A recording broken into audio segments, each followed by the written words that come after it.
Inflation, recession, and real estate. Oh my! Are we headed for a recession? Well, if that all sounds scary, that's because it's supposed to scare you. That is the media's goal. However, as a realtor and lifestyle specialist here in Naples Southwest Florida, my goal today is to give you some facts so that you can make your own determination about where the economy is headed and how that may impact real estate nationally, as well as here in Naples Southwest Florida. So a number of forecasters now believe that a recession is on the horizon as the Federal Reserve considers raising interest rates to combat the highest inflation in more than 40 years.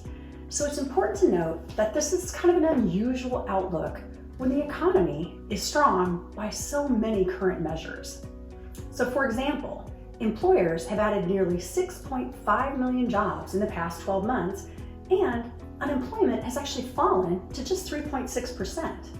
So as employers scramble to find scarce workers, they're bidding up wages, and that is just helping fuel and push inflation above the Fed's target of 2%. So for much of the past year, the Fed thought inflation was primarily the result of supply chain snarls and that they would work themselves out kind of once the pandemic eased a little bit. But instead, price hikes have actually accelerated consumer prices, and they were up 8.5% in March from a year ago. So that's the sharpest increase we've seen since December 1981. Well, we've all seen it in the grocery store and at the pump, right? But relief on the supply side is taking a lot longer than many analysts expected. And the Russian invasion of Ukraine has only added to the disruption, jeopardizing exports of both food and energy, and fertilizer and things. So the recent inflation report did show some relief for the pandemic backlogs. For example, the price of used cars fell 3.8% in March. However, prices for many other items just continued to climb. And that's all thanks to consumers' strong demand for both goods and services. So what exactly is inflation? Well, to quote my dear friend Investopedia, inflation is a measure of the rate of rising prices of goods and services in an economy. If inflation is occurring, it's leading to higher prices for basic necessities such as food and energy, and it can have a very negative impact on society.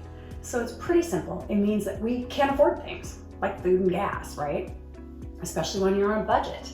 So inflation can occur when prices rise due to increases in production costs, such as raw materials and wages, as we were talking about, and it can also come from fiscal policy.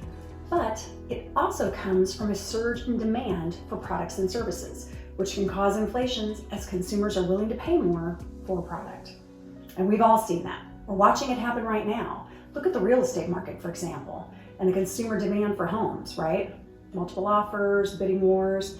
So what is the relationship between inflation and interest rates?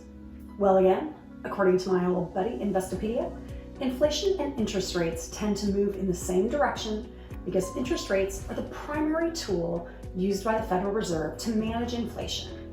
But when they start talking about a recession on the horizon, it technically means a period of declining economic performance across an entire economy that lasts for several months. So the reason people are really talking about inflation causing a recession is because as the Fed raises rates to control inflation, it may hurt the economy, or at least slow the economy. So as companies or people borrow money, it costs them more. And so how would that impact the real estate market? Will it slow it down? The market has so many people that actually finance their home purchases.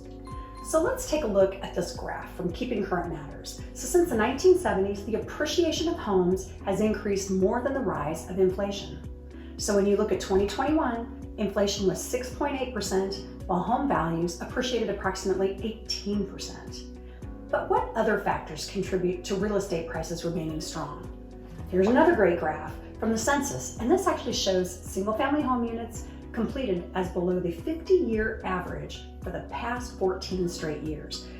And the scary part is that was only through 2020, pre-pandemic.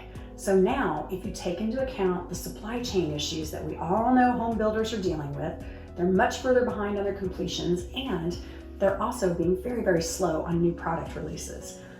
And so there's one final graph from Realtor.com, which highlights the consumer demand for housing. There were actually more new listings in the month of March than active listings. So that means homes were going under contract as soon as they went on the market, right? So to help answer the question I'm asked regularly, and I'm sure many of you are thinking about where the real estate market is headed, I'm going to wrap up with a great quote from Mark Kusin, a financial writer for Investopedia. According to Mark, real estate is one of the time-honored inflation hedges. It's a tangible asset, and those tend to hold their value when inflation reigns, unlike paper assets.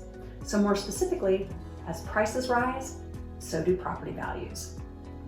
Thanks for watching today, and I hope this info helps you love the way you live in Naples.